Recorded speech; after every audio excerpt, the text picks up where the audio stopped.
Assalamualaikum warahmatullahi wabarakatuh. Halo. Jadi di sini kami akan mempresentasikan hasil analisis kami terkait identifikasi peran karbohidrat, air, dan juga pigmen pada bubur instan, yaitu Super Bubur. Bye. Kamu mau nggak? Mau. Tapi kok encer banget sih bubur kamu? Ini gimana buburnya? Ini nggak encer, kok kamu encer banget? Iya ya, kok encer ya? Ada yang tahu kenapa nggak? Kenapa ya? Pernah nggak sih kalian ngalamin kejadian tersebut? Lalu, apa sebenarnya yang terjadi pada bubur instan? Yuk kita bahas bareng-bareng, simak videonya ya.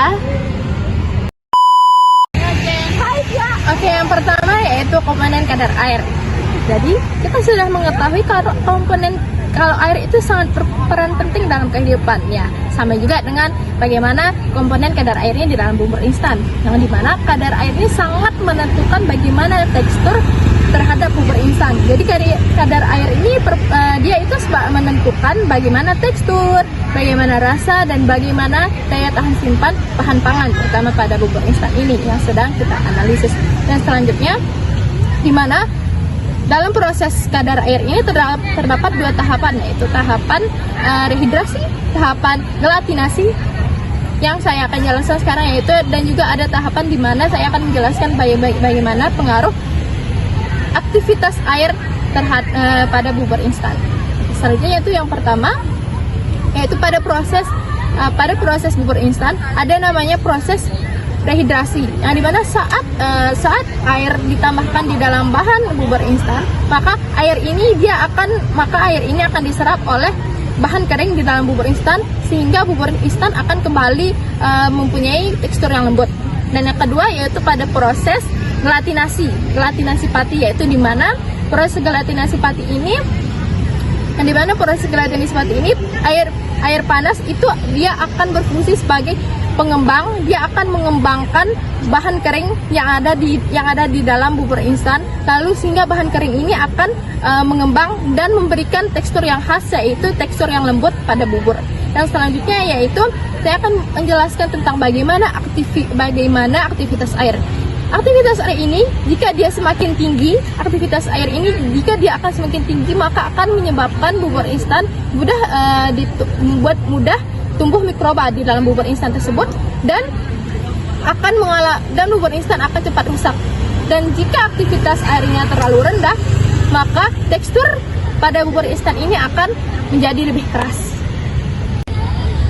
Karbohidrat, terutama padi, itu mengalami beberapa reaksi penting saat bubur instan diseduh. Yang pertama ada gelatinasi pati, yaitu saat air diseduh ke dalam bubur instan, komponen patinya itu akan memecah dan membuat bubur itu menjadi lembut.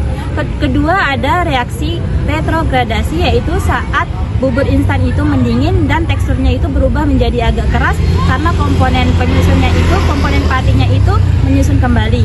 Lalu ketiga ada reaksi Maillard, yaitu reaksi antara protein dan pati itu sehingga membuat bubur itu menjadi kecoklatan dan mengeluarkan aroma khasnya pada bubur itu. Nah, selain dari karbohidrat dan air, terdapat pigmen. Pigmen ini berperan dalam pemberian warna terhadap produk. Nah, biasanya bubur instan itu memiliki warna putih ataupun kuning yang disebabkan oleh beras yang terdapat pigmen alami berupa karotenoid. Nah, contoh lainnya yaitu pemberian pigmen alami berupa kunyit pada bumbu bubur, yang dimana akan menyebabkan perubahan warna tentunya pada produk.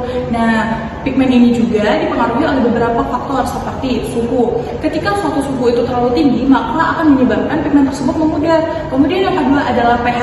Nah, pigmen hanya cocok pada beberapa pH tertentu, seperti contohnya antosianin yang dapat kita temukan pada bubur ketan hitam. Nah, antosianin ini cocok pada pH asam. Nah, contoh lainnya yaitu oksigen, yang dimana oksigen ini ketika suatu pigmen tersebut terpapar oleh oksigen, maka pigmen tersebut akan berubah warna menjadi coklat ataupun kehitaman. Jadi pigmen ini tidak hanya memberikan nilai estetika saja, melainkan dapat kita melihat bagaimana mutu dari suatu produk tersebut. Nah, ketika suatu produk dapat menunjukkan konsentrisitasnya, maka produk tersebut menggunakan bahan baku yang baik dan juga proses yang benar. Ketika suatu produk mengalami perubahan warna, maka dapat kita tentukan bahwa penyimpanannya kurang baik ataupun penggunaan bahan baku yang kurang tepat. Ternyata ya, dalam semangkuk bubur instan terdapat banyak sekali reaksi yang terjadi. Terutama yang pertama itu adalah peran air. Peran air untuk mengubah tekstur dari bubur. Yang kedua ada reaksi karbohidrat. Reaksi karbohidrat itu dia mengubah kekentalan dari bubur. Yang ketiga itu ada pigmen. Pigmen yang mengubah warna dari bubur.